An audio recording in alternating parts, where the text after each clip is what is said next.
Interrogative sentences हैं, इनको भी समझ लें। इंट्रोगेटिव सेंटेंस के पैसे बनाना कठिन नहीं होता है, बस आपकी समझ की थोड़ी सी कमी होती है। तो अगर हमें मान लें कि यहाँ पर ये सेंटेंस है आपका, he does not sing songs, तो हमें पता चल गया कि यहाँ पे सब्जेक्ट था और इसमें ऑब्जेक्ट क्या था, सॉन्ग। तो पैसिव वॉइस का जो सब्जेक्ट बनेगा वो ये क्या बनेगा, सॉन्ग। तो सॉन्ग्स यहाँ पे लिख लिया, सॉरी सॉन्ग्स यहाँ पे नहीं लिखेंगे, पहले सॉन्ग्स को हम यहाँ पर लिखेंगे बच्चों। कहाँ पर लिखेंगे, ही के नीचे लिखेंगे। कहाँ लिखेंगे, ही के नीचे लिखेंगे पहले।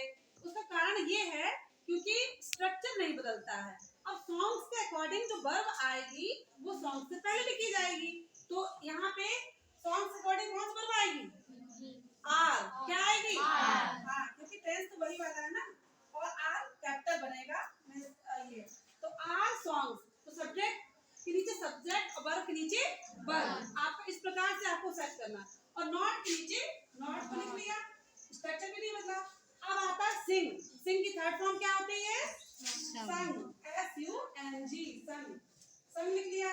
और बाई, फिर ही से पहले क्या लगाएंगे, बाई। ही का ऑब्जेक्ट क्या होता है, हिम, और क्वेश्चन मार्क लगाना ना भूलें।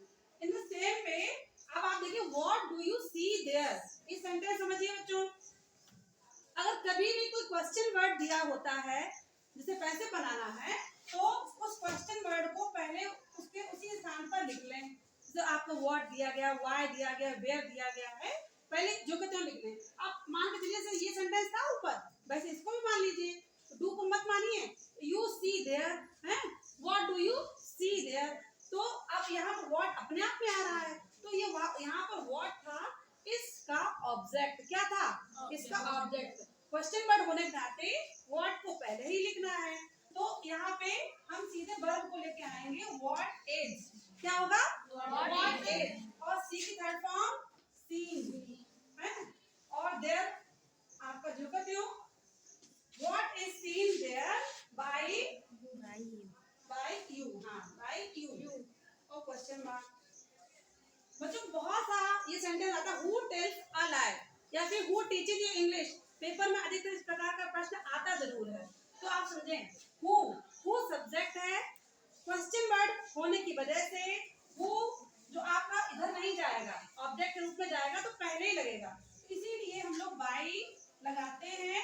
बाई और हु का ऑब्जेक्ट होता है हुम, तो हमने हुम भी लिख लिया, बाई हुम।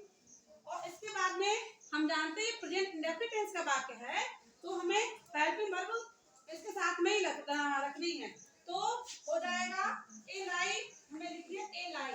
तो ए लाई के अकॉर्डिंग जो वर्ब आएगी वो लाई से पहले आएगी, तो ए लाई के लिए क्या आएगा, इज। क्या आएगा बच्चों, is. By whom is a lie, और टेल की थर्ड फॉर्म